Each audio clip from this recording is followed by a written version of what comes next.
Podľa mňa sa v tej Európe už načisto zbláznili. Španielská vláda prišla na geniálny nápad. Chce legalizovať pobyt až 500 000 nelegálnych migrantov. Áno, počujete správne. Ľuďom, ktorí do krajiny prišli nelegálne, chce štát dať legálny pobyt a možnosť pracovať. A vláda to predáva ako prevratné riešenie problémov. Vraj sú tam aj doktori a inžinieri, vraj nová pracovná sila, vraj realita, ktorú treba jednoducho akceptovať. Lenže povedzme si to na rovinu. Španielsko vysiela signál, že porušovanie zákonov sa vlastne oplatí. Že kto príde nelegálne, má šancu, že ho štát časom odmení papiermi.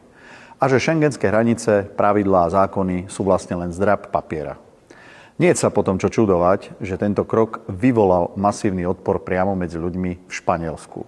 Ľuďmi, ktorí denne riešia dôsledky nekontrolovanej migrácie, rastúcu kriminalitu, znásilnené ženy, krádeže a konflikty s ľuďmi, ktorí odmietajú rešpektovať miestne zákony, kultúru či náboženské zvyky.